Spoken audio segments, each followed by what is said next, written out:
I'm really excited. We are here to talk about our Marvel rankings. The MCU has been going now 18 films. We just saw Black Panther, and we're going to include that in this ranking. And my friend Reece is here to join me with this. Hi, I'm Reece, and I also have a channel here on YouTube. Funnily enough, I didn't actually get into the MCU until about 3 months ago, 4 months ago, and now it's like some of them are my favorite films Yeah. of the time. So, Yeah. Yeah. And for me, at least, I don't think any of these movies are unwatchable. In my opinion, the MCU hasn't had a movie that's been terrible. There's no like Batman and Robin level, X-Men Origins Wolverine level, Superman 4, like that kind of just terrible, total disaster movie. I think these have all been watchable, in my opinion. And but some are better than others, and so we will talk it out, we'll hash it out, and I'm sure we'll have very, very different lists and somewhat controversial lists. So put your rankings in the comment section and let us know what you think of our rankings. And I mean, when you think about obviously we are very different ages. When I was your age, the comic book movies were pretty bad. Like you had your Batman and Robins, and it wasn't until the Spider-Man movies came out that they actually started to like feel like legitimate movies, which wasn't until I was in college. and I mean, I guess you could go back and say Superman from the original Superman, but there was a pretty dry period. So I think we don't realize kind of how good we have it sometimes here in this day and age of superhero movies. Because I mean, compared to what we were getting in the 90s, any of these movies is way better than most of what we were getting then. And so I think we're kind of spoiled in a way. Yeah. And just before we get into this, is this a spoilers talk? Yes, so we may have some spoilers. We'll try not to be too much, but Yeah. but And a quick yeah. I literally saw Black Panther like 4 hours ago, so my knowledge is not the best. Yeah. So anyway, yeah. So some of these movies we have more time to sit on than others. So we'll see where it goes. So okay. So my ranking, we're gonna start at the bottom and go upward. And my number 18 is gonna be very controversial, but for me, my least favorite Marvel movie is Guardians of the Galaxy Volume 2. I just felt like this movie took all of what they had built in the first movie and kind of ruined it, because the first movie was all about building this team and creating this sense of family, and in the like first 15 minutes or so of this movie, they immediately divide up that family.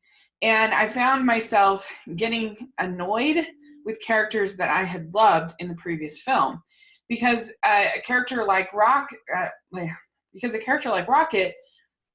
when he's mixed up with all the other characters, it works. But when it's just him, or Drax, for instance, Drax works as part of the comedy, part of the heart, part of everything together as a group. But when it's just him, it becomes kind of grating and annoying. And I just thought that I didn't like Ego as a character.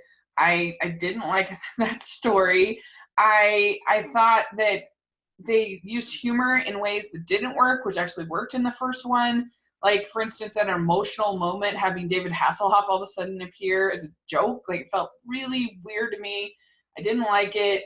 I didn't think that the plot line with Nebula and Gamora worked at all. I thought that Karen Gillan was totally overcooking it as Nebula. And I actually kind of liked her in the first one, but she was very like snarling evil, like, kind of a thing in this. And that wasn't interesting to me. And I don't know. I was pretty disappointed by it.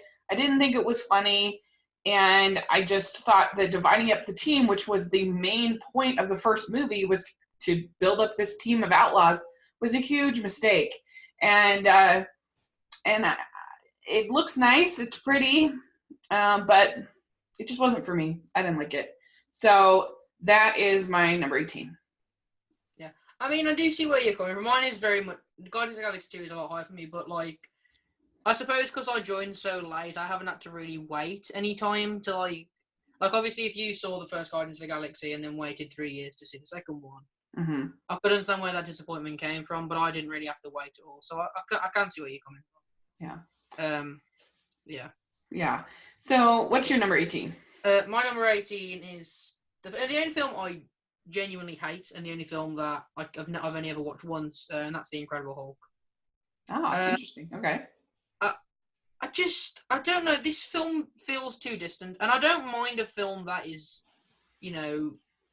standalone from the MCU. Which, like, I mean, speaking of Guardians of the Galaxy, the first Guardians of the Galaxy feels very distant from the MCU.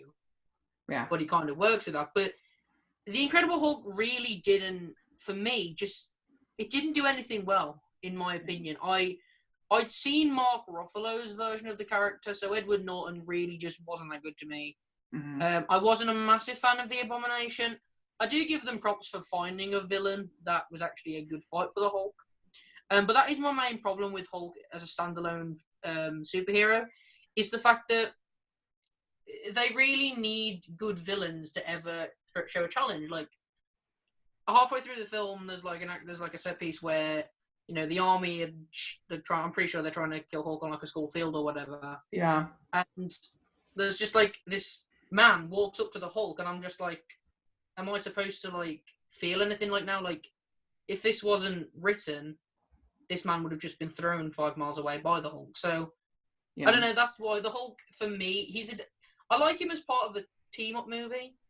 I've actually loved the Hulk in every film since The Incredible Hulk. But as his own, standalone, I don't feel like he's that good. And plus, I can't... It just wasn't that memorable. I just didn't really like it that much. Yeah, it is. I definitely don't hate it, but I think that it is very forgettable. I have it pretty low on my list. I think that the end fight is kind of fun with Abomination. I think it's done pretty well. I like Liv Tyler. I think is pretty good as one of the. She would be on the upper part of my list of the Marvel girlfriends. I think she's pretty good. I think you make a really strong point about Hulk just being so strong that it's hard to have hard to have him as a lead character. He's better as a side character. Edward Norton definitely, I mean, he's a very, very good actor. Not that Mark Ruffalo isn't, but he's more of a serious actor, Edward Norton. And I think that it just feels very separate, and sometimes that can be kind of appealing that it's very different from the rest of the MCU. But I get what you're saying. It's not a great movie. I don't think it's terrible, but yeah, I get it. So for me, I have at number 17, another one that might be controversial. I don't know. I have Iron Man 3, and I think that there are good parts about this movie. I think that Robert Downey Jr. is actually quite good. I like him dealing with panic attacks. I think that's kind of an interesting thing for Tony. And it definitely comes into play later on in Avengers Age of Ultron and Civil War. So that's interesting. But I hate the Mandarin twist so much. I just think it is so lame because here you have this interesting villain. You have this interesting character, and then they trade it out for a man in a suit, a boring man in a suit. And they've done that in so many Marvel movies, have this, greedy corporate bad guy that it's just kind of like, ugh. And I really hated that a lot. And I'm just not that huge a fan of Shane Black. People love his movies, but they're just not my style. The way he does dialogue, the way that he's just sort of, I don't know, like I prefer my Marvel movies to be a little more optimistic in tone, and I don't know. It's not one I ever feel like watching. It's not one that I enjoy watching. It's just not for me. So that's what I have at 17. Yeah, understandable. Yeah, I mean, there's not much for me really more to say about it. I'll just talk to it. But, Fair enough. What do you have at 17? my 17, I feel like this actually is controversial, which I didn't realize it was, but my number 17 is actually Captain America: The First Avenger. Okay. Mm-hmm. You see, now this film is really weird for me because the first half of this film I actually really like, and I do like Steve Rogers when he's like, even though I think the CGI is awful, I don't like the CGI when he's on the thin body. Okay. But I like his mind frame in that, and I have got to say that he's got the same mindset when he's a weakling as when he's a super soldier, and I do like that. But I just have problems with this film. I'm not a massive fan. I don't know if this is controversial, but I don't like at all. I don't think Peggy Carter and Steve Rogers really. I don't like their romance. Reece. I don't really like their romance. That's the best one. That's the best one in all of Marvel. No, I don't really care for it. Peggy Carter. I do like Peggy Carter as a character though, and I like Bucky Barnes. But other than that, I think all the other characters aren't that good. I'm not a fan of the Red Skull in this film. And I just think I think the end feels it gets too gloomy for me at the end, and I mean that's something the DC do a lot. Even Wonder Woman gets really, really too gloomy at the end for me, and I feel like Captain America falls into this kind of basket of just at the end there's just too much going on, and you can't really focus on anything.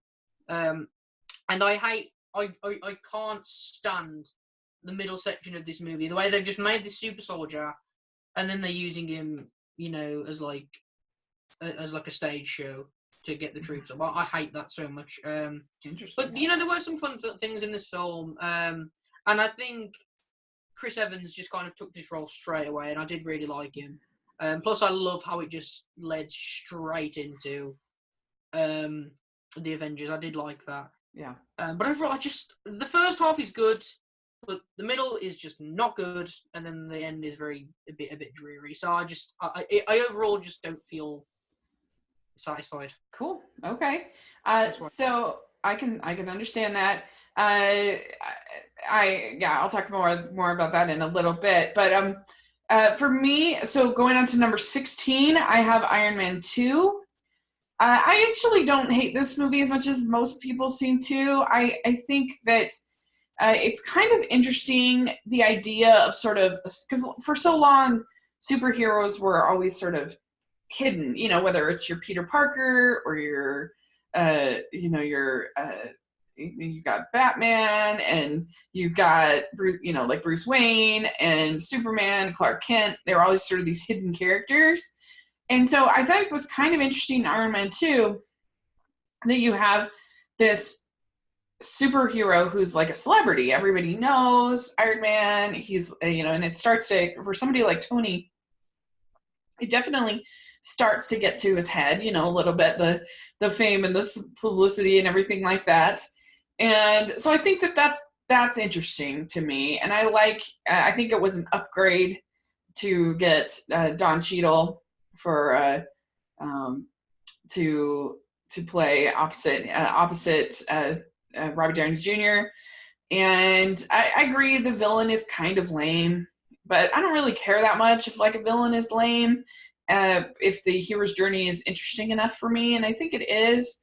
So it's not a great movie, but I don't think it's as terrible as some people make it out to be. But I have it at 16.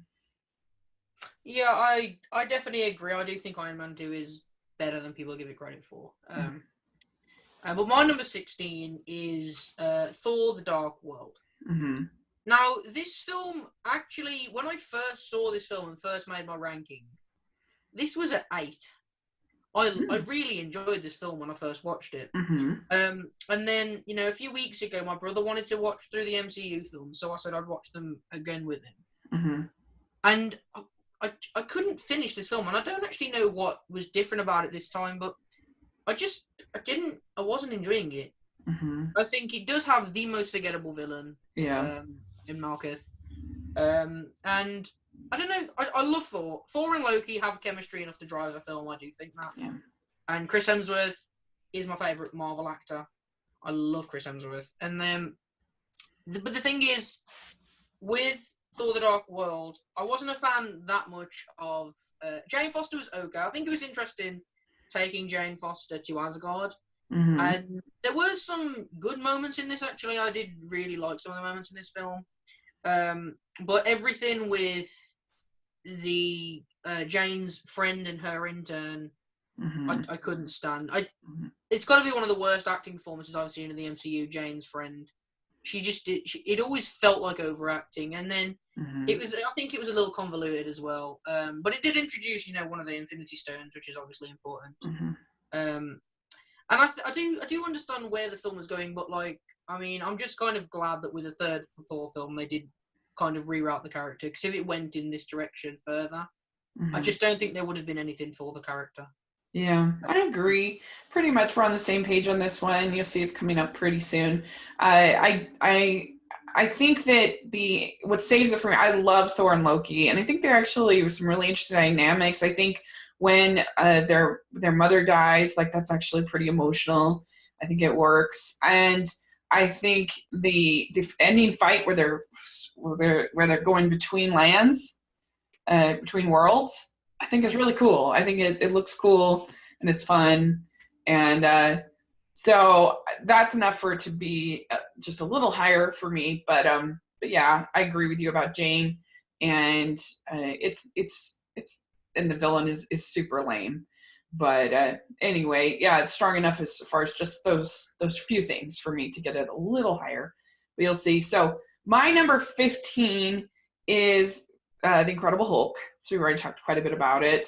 But yeah, I mean, it's pretty much just in this spot just because I think that ending fight is pretty entertaining and pretty good, and I like Liv Tyler pretty good, and it just is. I guess if you're in the mood for something different, something unique in the MCU, it's there. And where some of these other films are a little more bland and forgettable.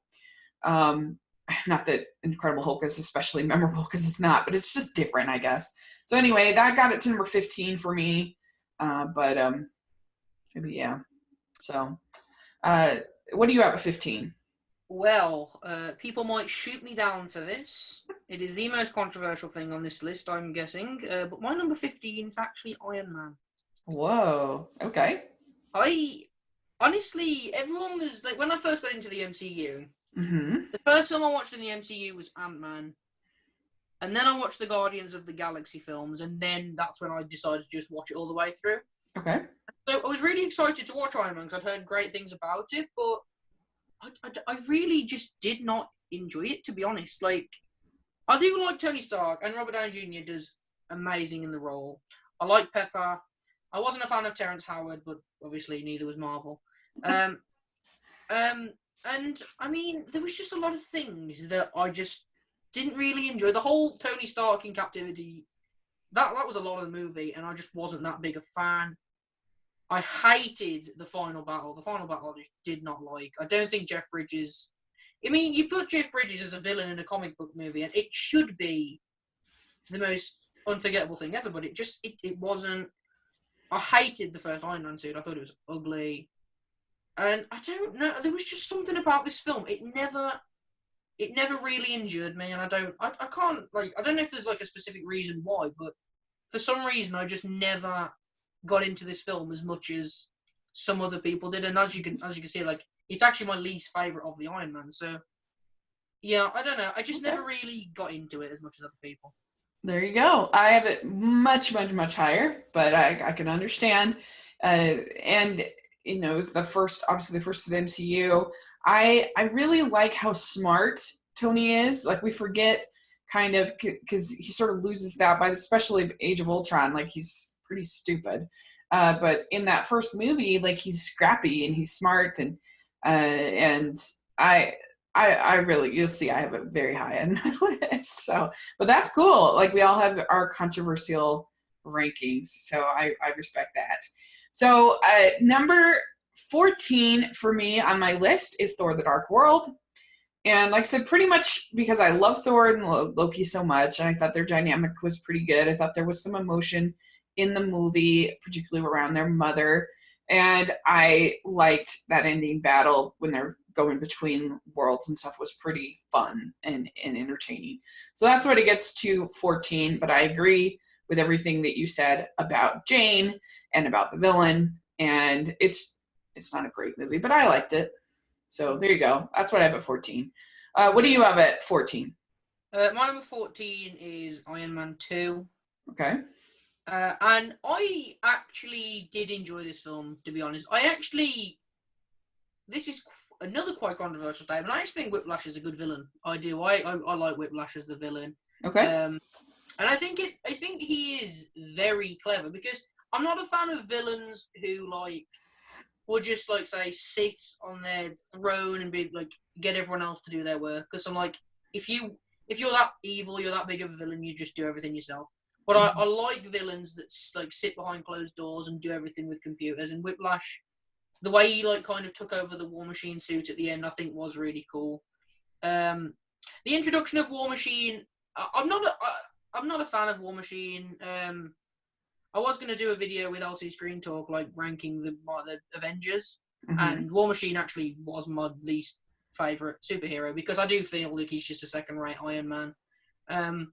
But he's still fun to have in the film, and I don't know, that final fight was actually pretty cool, seeing War Machine and Tony, Iron Man do, fight all the robots together.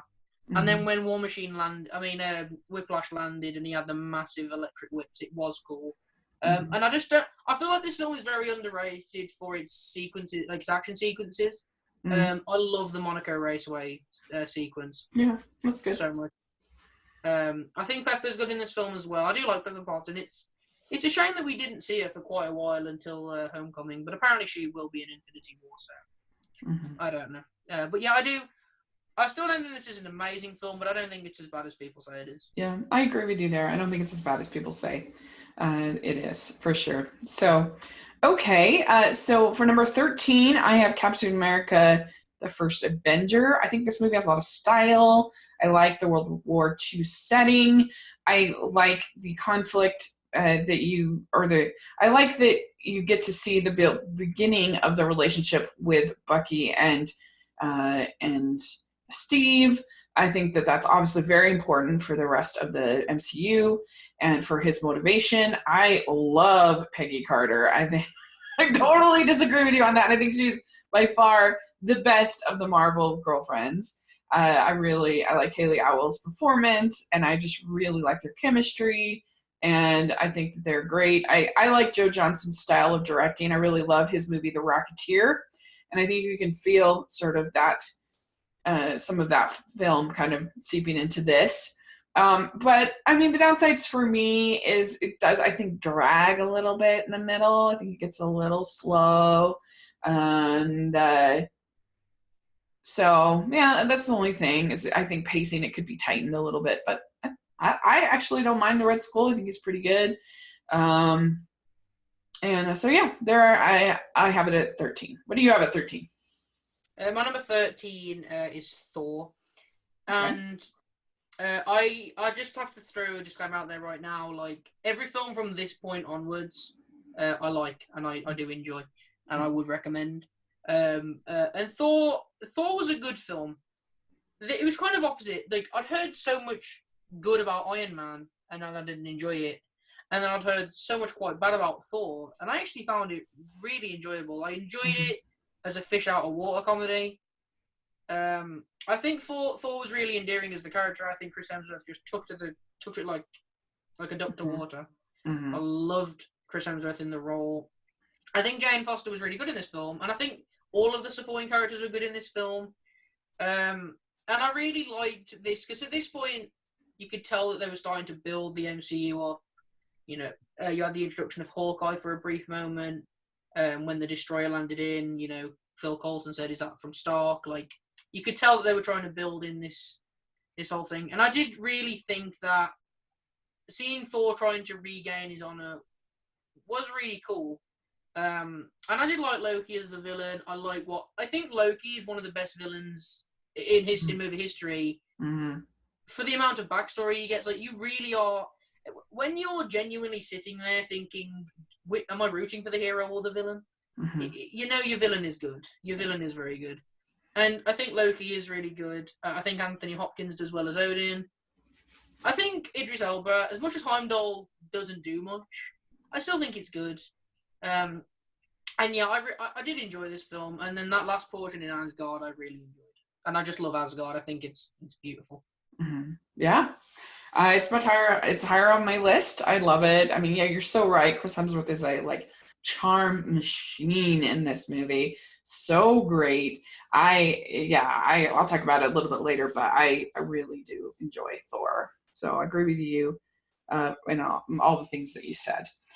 So for me, number 12 is Avengers Age of Ultron. When I first saw this, I was super high on it, loved it. I saw it like 3 times in the theater. And I have to admit that, like, once I had some space from it, I could see more of its flaws, but I still think it's a pretty entertaining film. And it is definitely kind of a bit of a filler. You know, it's sort of connecting. It's kind of a movie that the Marvel MCU, that the MCU needed to kind of make a bunch of films after it work. And it's true in that way. I do think that Bruce and Tony are pretty stupid in creating Ultron. Like, come on, guys, think this one through. But oh well. But I really like the introduction of Scarlet Witch. I really like the Hulkbuster scene. I really like the party scene is super fun, super entertaining. I like James Spader as Ultron. I think he's funny and it works for me. And overall, I think it's an entertaining film. I can see it does have its problems. There's definitely scenes where you're like, why is this in this movie? This makes no sense. But you need it for the whole MCU to work. And but a movie should work on its own. But I like the little bits of backstory that we get to different characters, like getting a little bit of Black Widow's character and what happened to her as a child, getting to see a little bit of some of the nightmares that Tony is having, which you see some in Iron Man 3. And so I like it. I do, but I understand some of the problems. But anyway, I have it at 12. Yeah, I have it a bit higher, but surprisingly, I have a lot of friends that actually prefer this over the first Avengers, and I can't see that, but there we go. Yeah. But what number are we on? Let me 12. 12. My 12 is Iron Man 3. So as you can see, like, all 3 of the Iron Mans come quite low down. Because, I don't know, his films to me just aren't as good as some of the others, but I still think Iron Man 3 is the best Iron Man film. I enjoy it the most. I do like the kid in Iron Man 3. Mm-hmm. I do. I feel like he adds a lot of vulnerability to Tony. And I do like it when any one of the Mandarin henchmen, like, kind of become fiery and red and burn things. I do like that. Mm-hmm. The whole Iron Patriot thing in this film annoyed me because I was just like, get rid of the Iron Patriots. It's just not as good as War Machine. And I think what was really interesting in this film was kind of putting other people in the suits. Like, you had that guy who hijacked the Iron Patriot, or when Pepper Potts was in the Iron Man suit. Things like that were just really interesting. And I did love that end where, even though it was a bit all over the place, where he was falling out of one suit, trying to do another, thing like that, it was kind of cool. And I do like the choices that he made in this film. He chose to, like, get rid of all of his suits to focus on Pepper because he thought Pepper had died. And it was also cool seeing Pepper, like, finally do something, because as good of a side character as she is, it was cool to kind of see her be a bit of a badass. So yeah, I liked Iron Man 3 quite a bit, but I do agree with you. The Mandarin whole twist was annoying. Because the thing that was annoying is if they kept Ben Kingsley as the Mandarin throughout, I think it would have been good. Because he was good. And some people said that, one of my friends said earlier while I was talking to him, he said that Ben Kingsley should have been the Mandarin, but he should have been beaten halfway through and then Aldrich kill him, which still would have been that good, but I feel like it would have been better. And yeah, I did like it, but there's just so many better films to me. Cool. Okay, so number 11 for me is Spider-Man Homecoming. I really enjoyed this film. I really liked all the sort of the high school aspects to it. I liked him and his friend. I liked their chemistry. I really liked seeing Tony again as sort of the the funny, like I felt like this was back to old school Tony when we had like 3 movies in a row where he'd been kind of depressed and kind of, had panic attacks, and it was sort of refreshing to me to see that again. I don't have a ton of problems with Spider-Man Homecoming. I do think Michael Keaton is good, entertaining as the villain. I just wish that I'd gotten to see more Spider-Man. Like, I felt like there was hardly any of him just like, swinging through the city, kind of like Spider-Man that you like to see. I felt that that the female characters were kind of underdeveloped, weren't great. And I don't know, there's just something about it that like I liked it. It was really good, but I didn't love it. So it's right here in the middle of my ranking. And I I think Tom Holland's really charming in the role. But I think all of the action felt more like an Iron Man movie than a Spider-Man movie. And I didn't really like having his suit being able to talk. I didn't really like that. And so I don't know. I have it at 11. Yeah, fair enough. Mine's like we're gonna get to my Spider-Man Homecoming very soon, so yeah, Cool. I'll speak about it then. Okay. But my number 11 is Doctor Strange, and I'm a little bit similar with you, Spider-Man, with how you are with Spider-Man Homecoming. Is like I felt like everything was okay in Doctor Strange.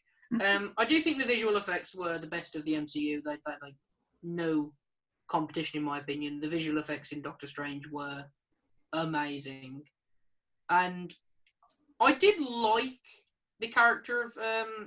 I didn't mind Stephen Strange. I'm not like a huge fan of him, but he's all right. I do like Benedict Cumberbatch in the role, however. Rachel McAdams though was just totally underused. Yeah.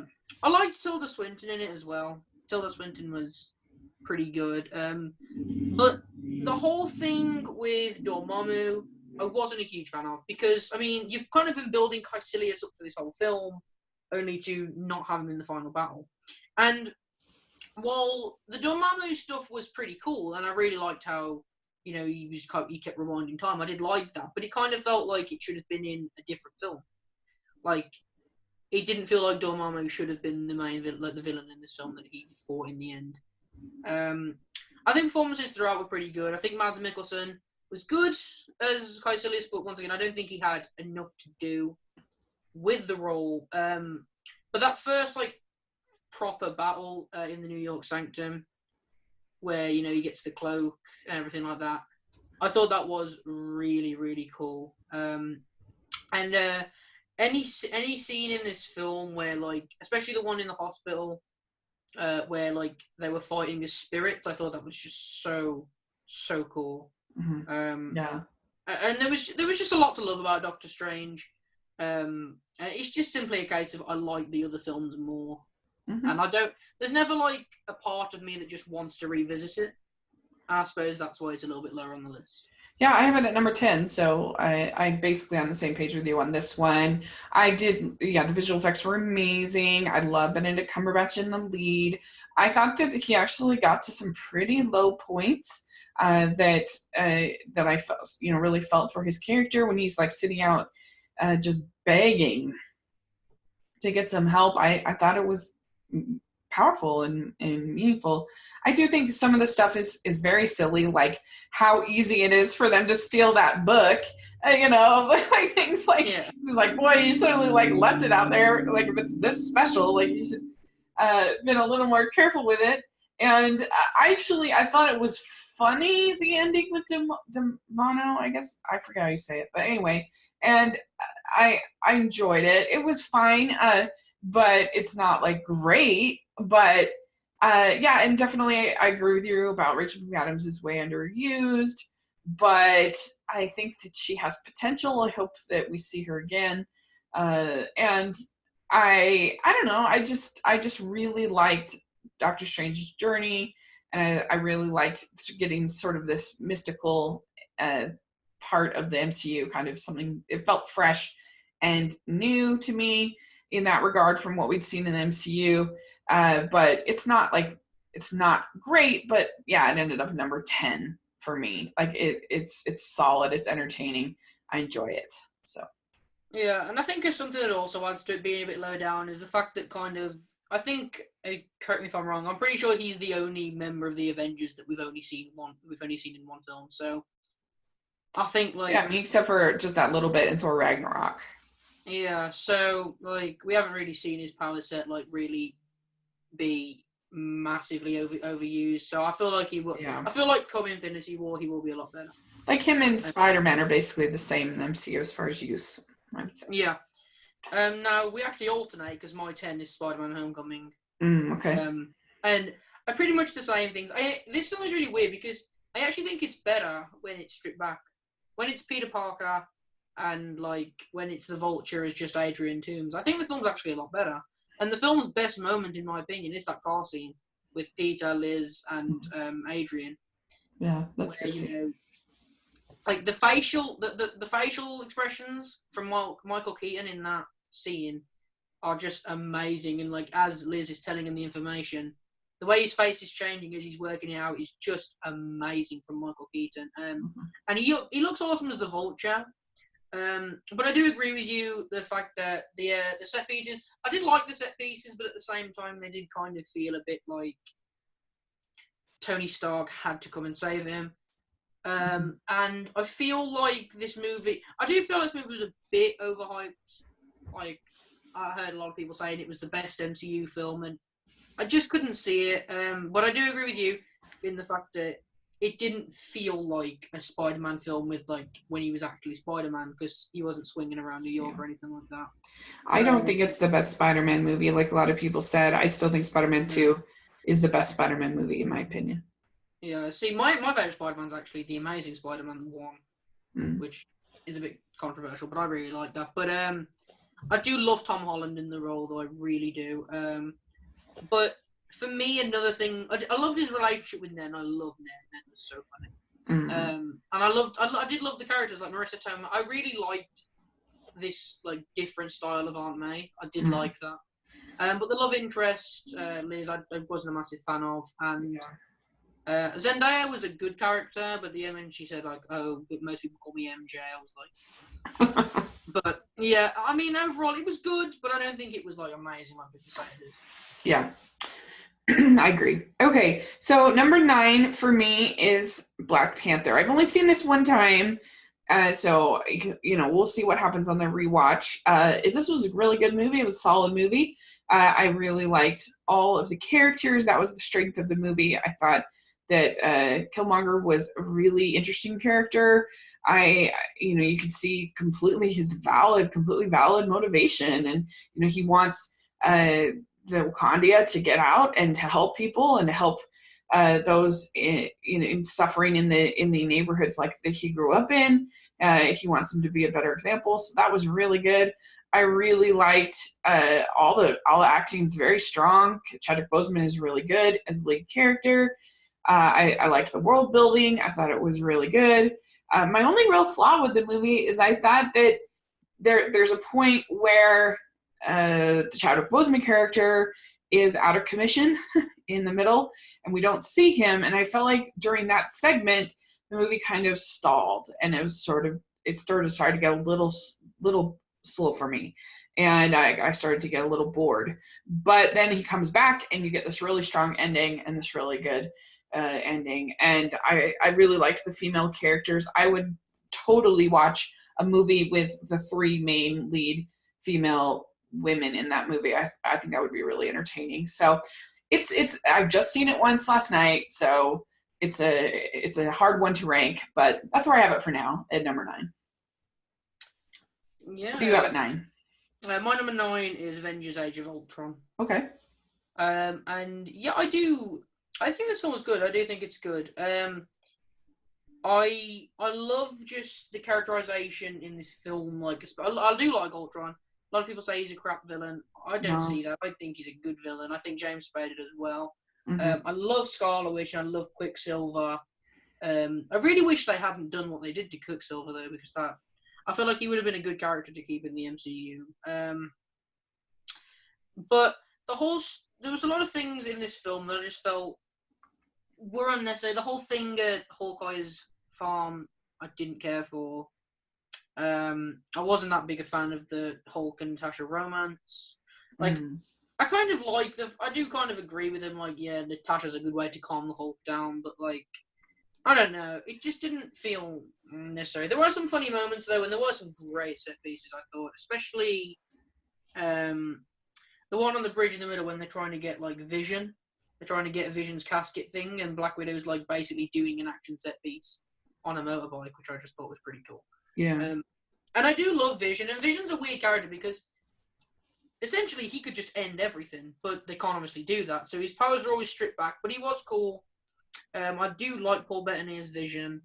And the thing I do like about this character so much, like you said earlier with Black Widow's backstory, is each character seems to take a personal journey. Mm-hmm. And I do like that. I like how Thor like just kind of crashes back in and creates Vision. I like that we get our first real introduction to the Infinity Stones and all that. They have been in other films, but I'm glad that like this is finally kind of an explanation.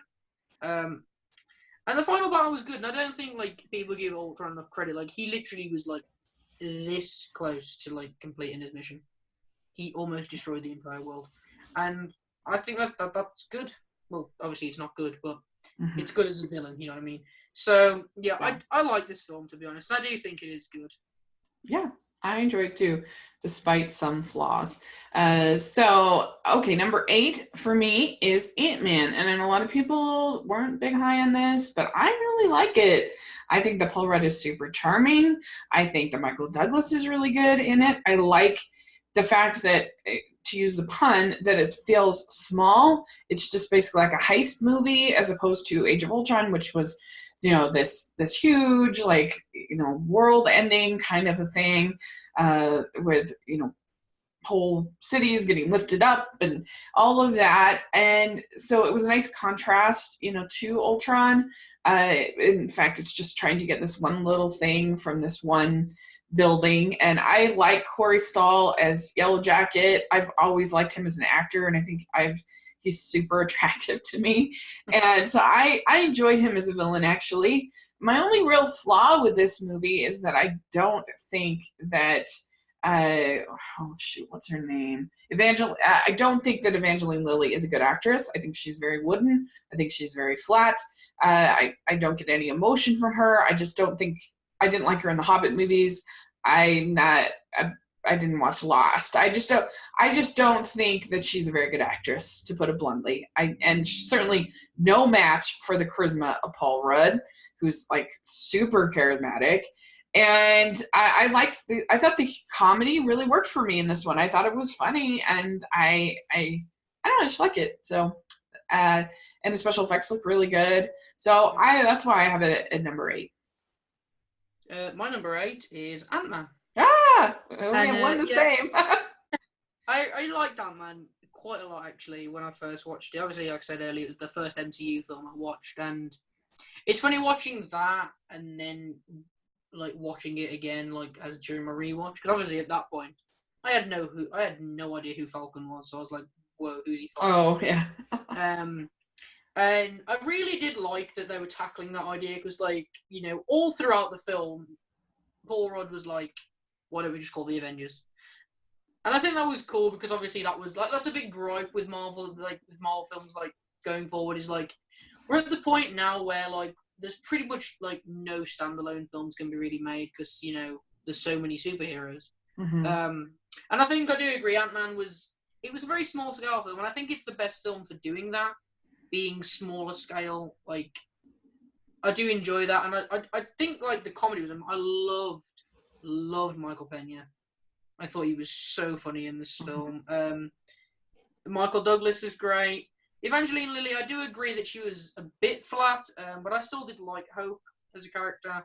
The Yellow Jacket, I think, is a much better villain than people give him credit for. Mm-hmm. I really do like and he looks amazing in the Yellow Jacket suit. Yeah. And this film's visual standpoints are just so good. Like, there is literally a fight scene in a briefcase.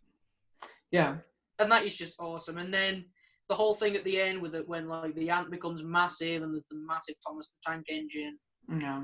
I love things like that. The only couple of things that I didn't really like were I wasn't a massive fan of I forget his name, but Paul Rudd's ex-wife's boyfriend. His whole thing was just like, yeah. But I did like his daughter. I think she was cute. But that family was a little bit wasted in the film. But yeah, I still did enjoy the film. And I don't know if you've seen the Ant-Man and the Wasp trailer, but I'm very excited to see that film. So I'm very excited, but I am nervous since I'm not high on Evangeline Lilly. That's my only concern, is that now she's getting more of a part, and I'm like, I don't think she's a very good actress, but we'll see. Who knows? Maybe she'll win me over. Yeah, but yeah, I'd love the training sequences in this film as well. Like when he was learning with all the different ants, it was pretty cool. And I mean, this film made me feel sad when an ant died. Yeah. So, I mean, that's quite good. Yeah. But yeah, I enjoyed it. So Ant-Man is in at number 8, yeah. There you go. Cool. All right. Number 7 for me is Thor. We already talked about this quite a bit, but I just love Chris Hemsworth as Thor so much that the movie works for me. I like him and Loki so much, and I think the fish out of water stuff is really charming and really funny. And I mean, it's just one of those superhero movies that to me is redeemed, I guess, or is made valid and entertaining by having an amazing superhero at the lead in Thor, who I love. And so I like the movie a lot. I just think it's really entertaining. And Jane's kind of annoying in it, but not as annoying as in the other movies, in the other movie. And Anthony Hopkins is there to kind of give it gravitas, it kind of gives it sort of weight as a serious actor. And yeah, Idris Elba as Handel, I think is good. I don't know. I just think it's overall an entertaining superhero movie because of how great superhero is. So, what do you have at 7? Number 7, I have Black Panther. Okay. And yeah, like Rachel, I've only seen it once. But I just really enjoyed this film. Going into it, I'd heard that there weren't many action sequences, but I was like, really? Because there was a lot in this film, I felt. And I do just really enjoy Chadwick Boseman's portrayal of this character. Mm-hmm. And his acting in this film was really heightened, I think. I've only seen Chadwick Boseman as Black Panther in Civil War, so I haven't really seen much of him. Mm-hmm. But he was really good in this film. And the acting and characters all around, like Rachel said, was just really good. I like the lore towards the Black Panther. I like that they had King T'Chaka back from Civil War. I wasn't expecting that, actually, and that was a nice surprise. And I just really liked the backstory of Killmonger. I really did. I think it was interesting. I do really think it was interesting. And like I said, I can't remember the name that much, but his little sister was just the most endearing character. Yeah, she was super cute. I loved his little sister. Because she was kind of stepped back for most of the film, but in the end, she was really actually quite awesome. And then Martin Freeman did well, I think. Andy Serkis did well, I think. Andy Serkis is one of the few in the flesh roles we actually get to see him in. So he was great. And he was mental in this film, but it was good mental. So yeah, and the set piece in Tokyo, the part where Black Panther runs across the wall was just so cool. Yeah, that was cool. And I just love it. Yeah, it's really good. And one that I think it might even move up spots once I see it more times. And I think they give really good character motivations for all the characters. And I think that it's just a really cool world of Wakanda, which was fun to be in. And I would totally like. Do you agree with me that those three main leading ladies, that would be an entertaining movie? Have one about Yeah, I them. love the three. Like, I forget the name, but the main woman in the red costume, Yeah. her in at the start of the Tokyo set, the start of the Asia set Uh piece, huh. in when she was in the casino, just like knocking everyone out, was Yeah. so cool. And then I think it's Lupita Nyong'o. Um, she was also just really good in this film, and I don't think they really needed to make her an ex of Black Panther, but I don't think it hurt the film. Um, No. to make Yeah. me Yeah. She was really, really, really good, and yeah, it's interesting that this is like the year for casino scenes in fantasy movies. yeah, Because in Last Jedi, and then in this, and then also in Star Trek Discovery, in the finale, there's this whole scene in this casino scene. although So, everyone hated it in the Last Jedi, so yeah, it's just interesting. So yeah, I agree with you. It's a good film. So number 6 for me is Captain America: Civil War. I think that this movie does such a good job of developing and getting the character motivations right for Steve and for Tony. And you totally can see, especially if you watch the other films, where the two are coming from. Because Steve has seen, because has just seen S.H.I.E.L.D. get infiltrated, S.H.I.E.L.D. of all places, and, in the previous film. And so he's the last person that's going to want to sign over his agency to this Sokovia Accord. But then you have Tony, who through his agency and choices has just created Ultron and caused all of this horror. And he has these panic attacks and everything in Iron Man 3. So it totally makes sense why he's going to want to sign over his agency. He's going to want somebody else to make these choices because he's just made really bad choices. And so I think that is what's the strongest part of this movie. And I think that the airport scene for me is really fun and entertaining. And yeah, some people complain about there being no stakes and nobody dies or whatever, but I just didn't care about that. I thought it was fun. I enjoyed it. And I don't think that we really needed the letter at the end with Steve, like making everything nice. Like, it's okay for things to end on, sort of conflict. Like, I can handle that, like we can have a mature kind of ending. And I don't know, there's like little things that you could take out, but that are for sort of other movies or whatever, and other questions. I thought it was a great introduction to Spider-Man.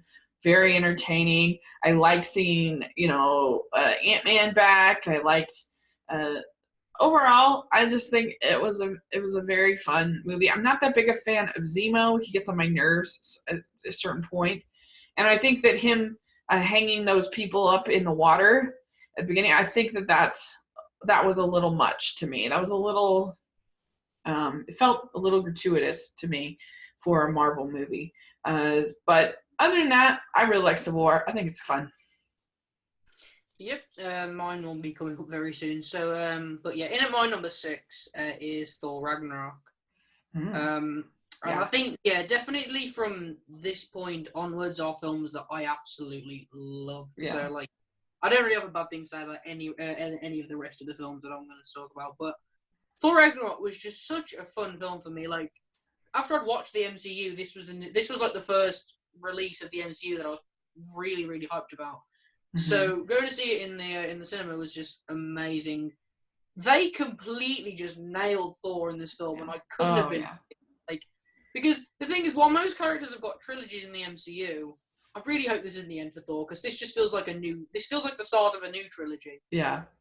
It was just so good, like right from the off, it was just so good. That whole battle with Surtur at the start just kind of drove the film straight where it needed to be. I loved the whole thing with like Matt Damon playing Loki in the play. That was amazing. And the Hulk was in this film, and the Hulk was great in this film. I like how they kind of tied that in from Age of Ultron. Yeah. Valkyrie was fun, Hela was fun, Loki was fun. Like, because the only thing that I really had a gripe with in this film was it did feel a little bit too cluttered. The only character I really didn't care for was Carl Urban's character. Okay. Okay. Yeah, I He can he see didn't that. he didn't feel like massively necessary. You feel like, to me, he just felt like he took screen time away from like Valkyrie or Hela. But to me, this is without a doubt the funniest MCU film. Korg made me laugh every time he was on screen. Yeah. And I just love Taika Waititi in that role. I just love the vision and the whole visual aspects of this film. It really felt like a Guardians of the Galaxy film to me. Yeah. I love the whole thing, like, let's make the Revengers with Hulk. Valkyrie was awesome. The whole thing with Hulk's powers coming back was amazing, and I love that part in the mid, like near the end, where he sees Odin again, and he says like, "I can't do it," and he says, "You're not the god of hammers," because it sounds like quite a silly line, but it's like true. Like he isn't Mjolnir, isn't him, and then the whole thing with his lightning powers is amazing, and I'm just so interested to see how he ends up with the Guardians of the Galaxy, because that is just going to be a match made in heaven. Mm-hmm. So yeah, I just can't wait to see how the character goes going forward, because he was just amazing in Thor Ragnarok.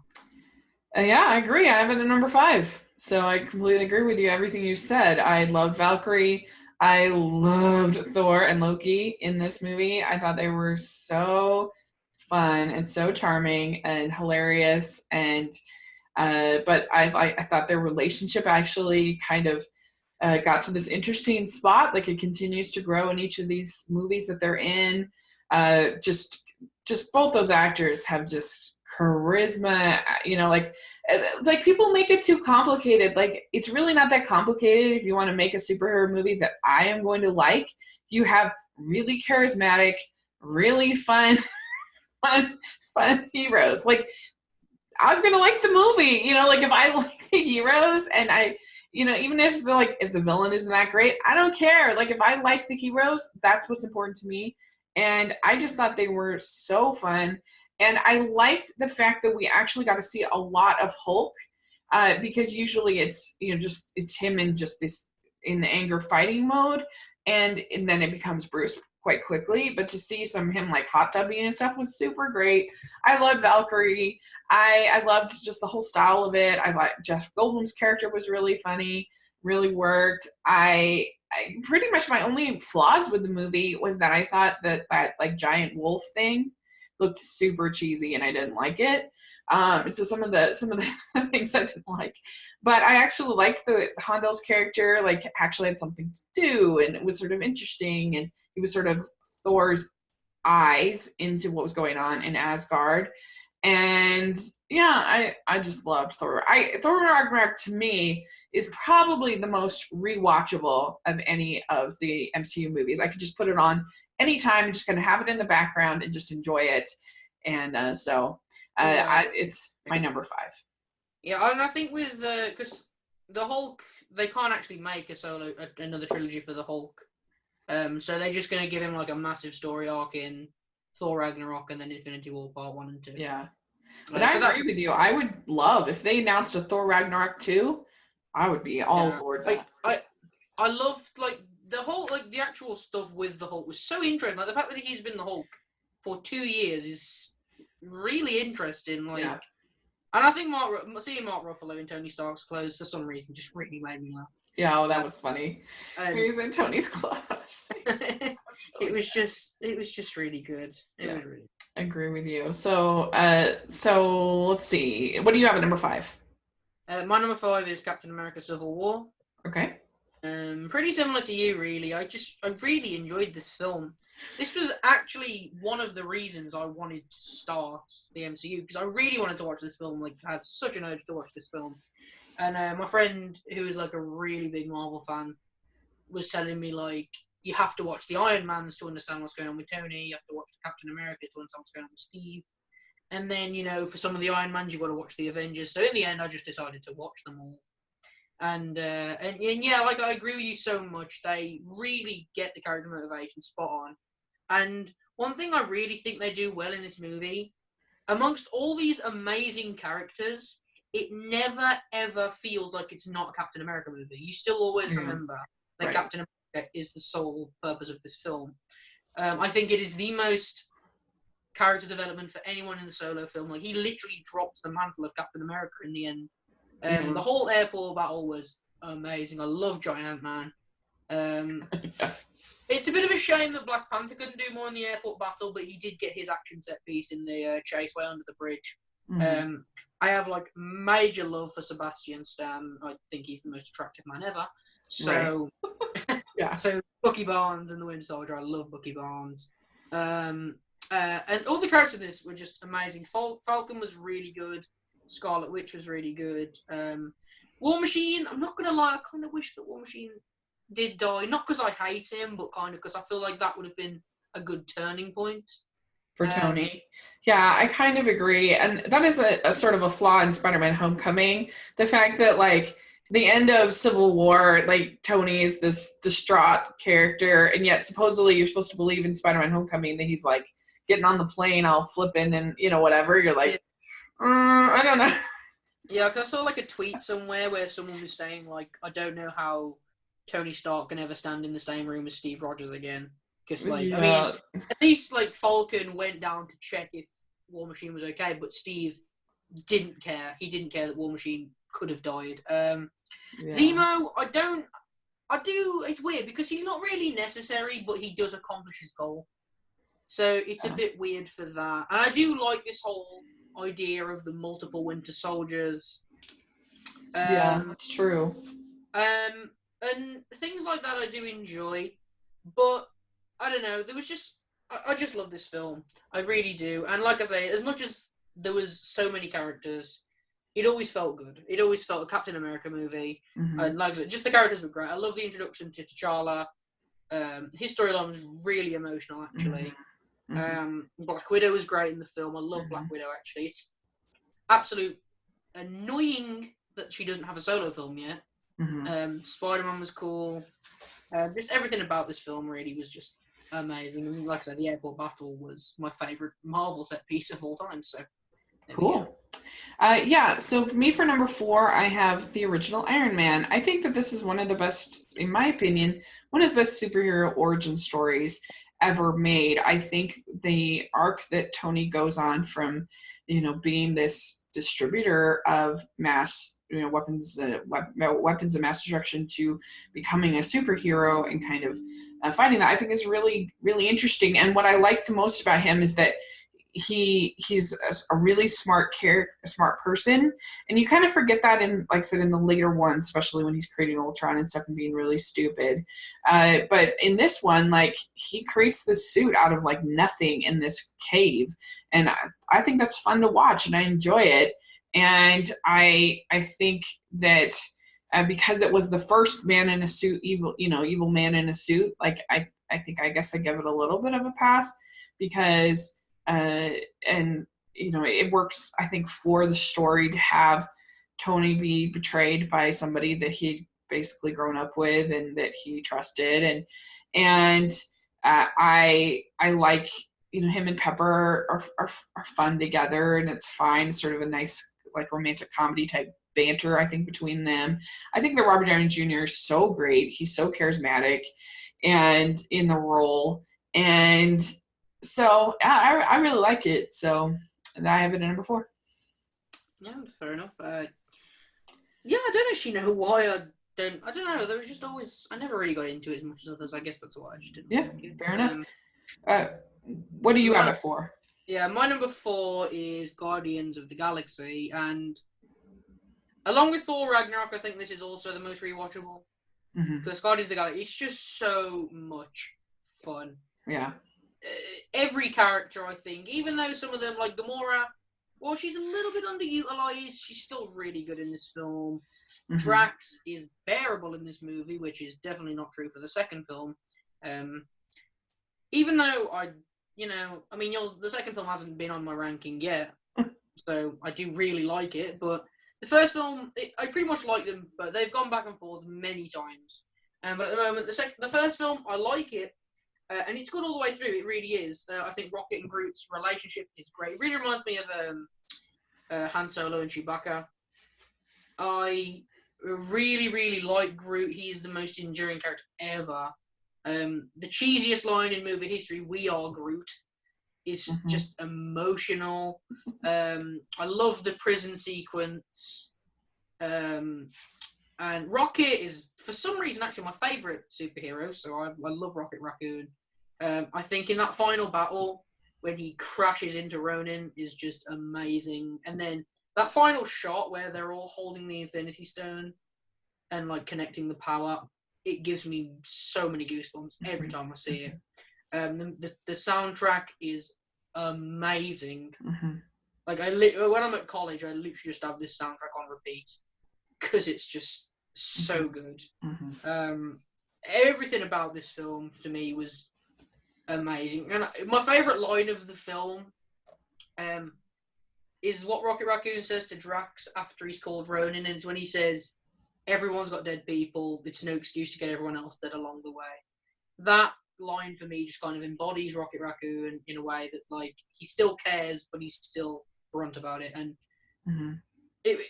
everything around it was just great. The acting performances are great. Bradley Cooper does amazing voice work. Vin Diesel, even though he has to say 3 words, he's still great. And Ronin, I think he looks amazing. He's a bit of a... He doesn't really do that much as a villain, but I don't think he hurts the movie in any way. And yeah, I think it really leaves me on a happy mood. So that's why I like this film. Yeah, well, I have it at number 3, so I'm very close with you on it.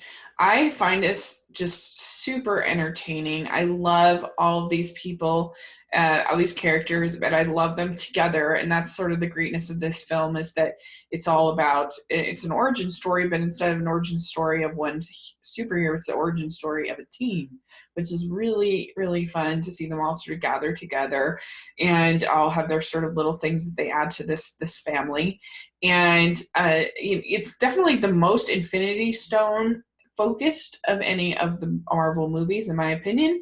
And so that's sort of fun. It kind of adds to this sense of sort of a space opera of them searching for these Infinity Stones, but then also kind of just coming together as a group and getting chased and around the galaxy. And I think the ending was really emotional with Groot. I think it really works. I love the look of it, the feel of it. The music is amazing.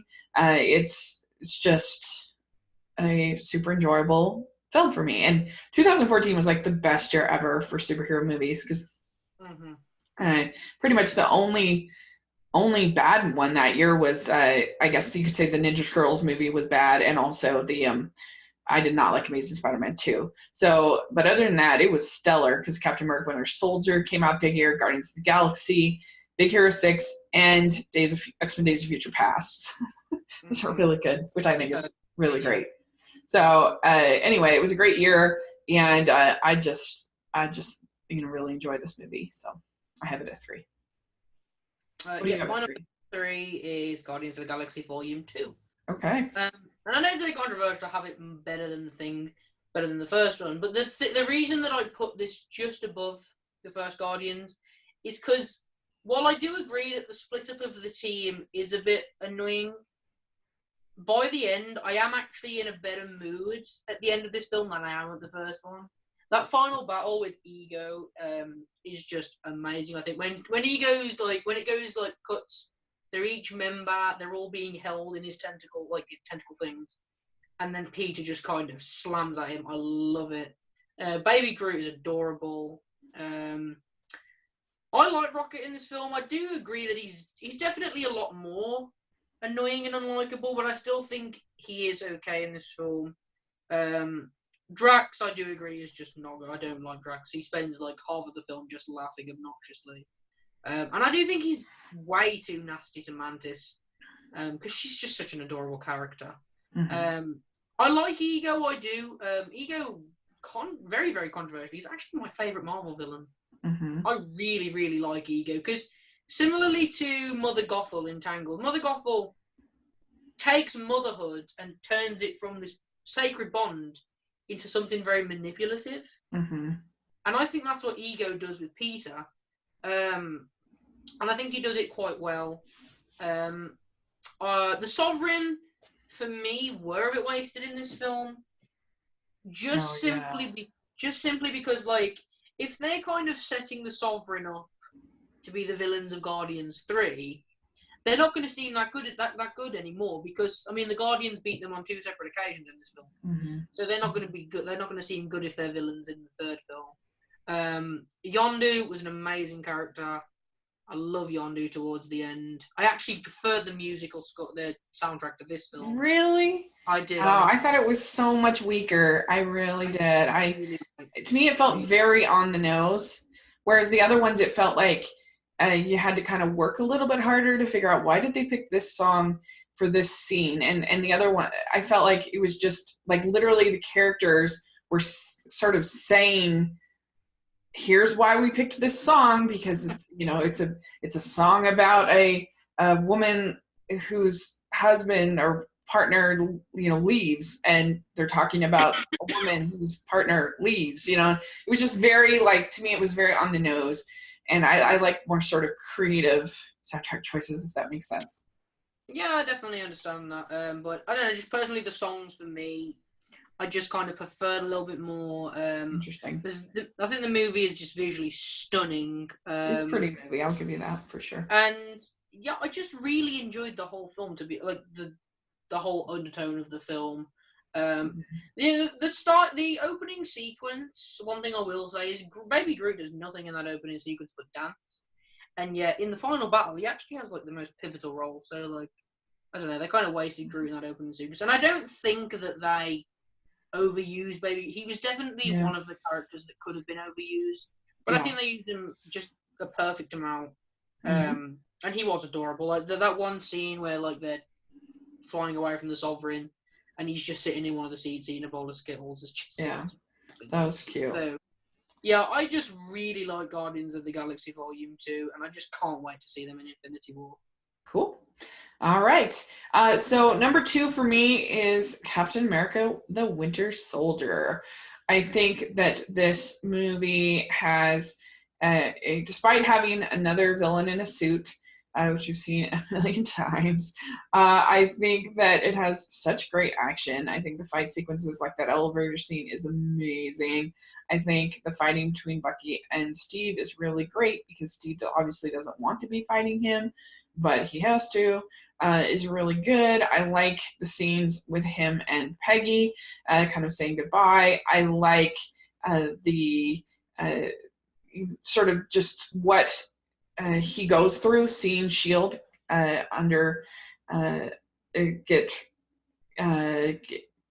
Get sabotaged, I guess I can think of the word, is really good. I like Black Widow in this.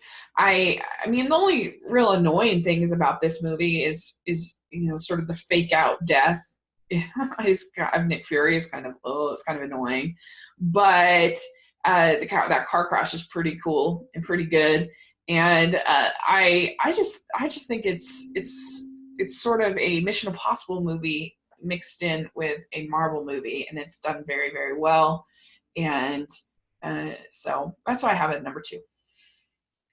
Yeah, I mean, I'm pretty sure we have the same top 2, so yeah, but my number 2 is the Avengers Assemble. Yeah. There's literally, I don't have anything bad to say about this film. Some people think it's slow to begin with. I don't see it. And I think, while sometimes multiple storylines can be annoying, I think this movie perfectly tackles everyone doing something in an action set piece. Yeah. And I love that. Like, with team-up movies, the biggest challenge is don't waste anyone. And I think they do that perfectly in this film. For sure. Big casts, sometimes people that I think, for example, Pixar, I think they do big casts perfectly. Every Toy Story character is great. Every Inside Out character is great. Things like that. But someone like DreamWorks, I mean, I'm sorry, you hire Jackie Chan to be Monkey, and he has like 7 lines in the entire franchise. Like, yeah. But in Marvel's case, they do so perfectly at giving everyone a moment, especially in that middle set piece when they kind of put all their differences aside when the shield helicarrier is going down. Black Widow kind of takes out Hawkeye. Tony's pushing the rotary fan around and all this, and everyone's doing their thing, and I just love it. That circle shot of all of them is just amazing. Oh yeah. The whole final battle is great. Loki is amazing in this film. I love Nick Fury in this film and Maria Hill, and it makes me sad that they aren't in really any of the later movies. I think Samuel L. Jackson and Kobe Smulders do really well in the roles. Phil Coulson was actually really good in this movie, which I didn't expect. Mm-hmm. And just so much about this film just was perfect. Because I actually didn't really like most of Phase 1. And so while watching Phase 1, I was kind of just I was kind of waiting for it to get good because I've heard such good things about it. And then Mm-hmm. I got to the Avengers, I was like, is the MCU really worth it? And then I finished the Avengers and I was like, yes, it is. Because the Avengers was just so good. The CGI was great. I don't think the Hulk CGI has ever been bad. I always think that the Hulk has looked great in the films. Mm-hmm. The scale of it, I think, was really well done. Like, they really did make this feel like a world-ending film. And that final Tony Stark thing, where he just goes dark and he flies back through the wormhole, was so awesome. And then the Hulk just goes and grabs him, and it was just really good watching this team form. I love Mark Ruffalo in the role, and then the post-credit scene of them eating shawarma is just hilarious. Yeah. I just love it. I do. I do too. It's my number one. So I agree with you on pretty much all you said. I think this movie is so entertaining. I think that Loki is so great in this movie. I think that seeing them all sort of come together was such a satisfying moment, but I think it still works on the rewatch because they've just lost Agent Coulson, and so that there's like an emotional reason to kind of all band together and help protect and try to save New York. I like all of the action. I like all of the quippy dialogue. I think is really interesting. I mean, really fun. I really like it. I just think it's very entertaining. This movie actually won me back into the world of superhero movies because I had seen a bunch of bad ones in a row. I saw like Green Hornet but Green Lantern was really like, I hated that movie. I thought it was just dreadful. I'd seen Catwoman, just all these terrible movies. The worst superhero film I've ever seen, The Green Lantern. Oh, it was just terrible. I hated it. And so I wasn't that big into the Batman movies, and so I don't know. I was just like, I'm done. After I saw Green Lantern, I was like, I'm done with superhero movies. It's just not for me. I don't like it because I wasn't at a time in my life at that point where I like saw all the movies like I do now, and so I was just like, I'm not watching them anymore. But my friends, because I had seen Iron Man, but I hadn't seen the other movies in Phase 1. My friends were like, "You got to see the Avengers. It's so good." So finally, I got it on DVD. I didn't even see it in the theaters because I was like, "Yeah, right. That's what you all said about all these other movies that were terrible." And and so I put on the Avengers, and I was just like, "Oh my gosh, this is so fun! This is so entertaining. Really liked it." And so then I went back and watched Phase 1. So it was sort of an interesting experience, because I didn't have the same thing as most people had. But I just think it is exactly what you want in a superhero movie. It's funny, it's exciting, it's got a great villain, it's got great action, it's well shot, it's well made. I love it. So it's my favorite of the MCU. It's in the discussion. I debate like my three favorite superhero movies of all time are the Avengers, Wonder Woman, and the Incredibles in some order. I go back and forth. Those are my top three for sure. So that's my number one is the Avengers. And one thing to add to the Avengers, I think for me personally, this is the best film for Tony Stark. I love Tony in this film. Like when he first sees Thor, and he says like, "Doth mother know you weareth her drapes?" I just laugh so much. Oh yeah, him and Loki are so great, and Tony and Loki. I love it, man. Because they're kind of the same person in a way, you know? Because Tony had lost his parents kind of has sort of the same sort of wounds as Loki, and they're both kind of smart Alex, and they're both kind of, so like one is chosen good, one is chosen evil. So I think they work really well with each other, very much. So pretty much my favorite film in the MCU, my favorite superhero film is Captain America: The Winter Soldier. Yeah, it's really good. Phase 2, it kind of starts off similarly to the start of Phase 1. Like, the films are good, but they're not memorable. And then you get to Guardians of the Galaxy, and it's like, okay, they've really stepped it up here. It's amazing. And then you get to the Winter Soldier, and it just carries it on. And Captain America 1 is my second worst. Yeah. But then Captain America 2 is my favourite because I absolutely loved everything in this film. Nick Fury has a full action set piece while sitting down. The Winter Soldier in his mask just looks so ominous and so cool. Yeah. And like you say, the fights between Cap and Bucky are so emotional because you really feel this strain from Captain America. He doesn't want to be doing this. I think Sebastian Stan plays it so well as someone who's, whose mind has been warped. Like, he really feels like someone who has lost his mind. He's like part robot and part human, like, in a way. Yeah, I loved everything about the Black Widow. Black Widow was amazing in this film. When they were trying to find out the S.H.I.E.L.D. stuff in the Apple store, and she was like pretending that they were looking for honeymoon locations, it was hilarious. And then the whole thing where she was like, I really actually liked Tommy Lee Jones's character being the computer. That was pretty awesome. And Black Widow was just really good in this movie. When she, like, at the end, when she pulled off the mask and she was like the old woman, that was so cool. Robert Redford did really well in this movie. And Nick Fury, while the fake out death I do agree was a bit unnecessary, Nick Fury was really cool in this film. That ending where he like kind of took off his eye patch to Alexander Pierce was really cool. And then obviously the plot twist at the end with Bucky dragging Cap out of the water, you were like, whoa. Just so perfect in every way, this film, I think. And like you say, that elevator set piece was just so cool. It's a really good movie. It's obviously my second, so I completely agree with you. It's a really good, entertaining film. So my top 5, just to recap, is my top 10, just to recap. I'll say number 10, I have Doctor Strange. Number 9, I have Black Panther. Number 8, I have Ant-Man. Number 7, Thor. Number 6, Captain America: Civil War. Number 5, Thor: Ragnarok. Number 4, Iron Man. Number 3, Guardians of the Galaxy, Volume 1. Number 2, Captain America: The Winter Soldier. And number 1, The Avengers. Good list. Yeah, so what do you recap your top 10?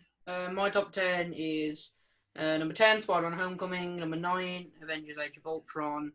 8 is Ant-Man. 7, Black Panther. 6, Thor: Ragnarok.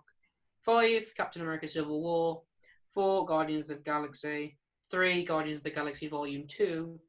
2, The Avengers. And then number 1, Captain America: The Winter Soldier. Yeah. So we have a couple big differences. Obviously, Guardians of the Galaxy Volume 2 and Iron Man are probably our 2 biggest differences. But there was a lot that we were pretty close on, I would say. Yeah, mostly we're just like alternating. So like Captain America and the Avengers, we would just like kind of switch, and then Spider-Man and Doctor Strange, we were switched. Right.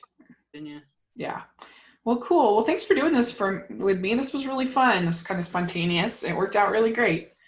Yeah, it was very, very fun. And yeah, here's to Infinity War. Yeah. Woo! It's gonna be exciting. Very excited, but very nervous. I know. Who do you think's the most likely? Who are you betting? Is it Goner? Definitely Cap. I think definitely Tony, for sure, in my opinion, because you have this scene at the end of Spider-Man: Homecoming where he's going to get married.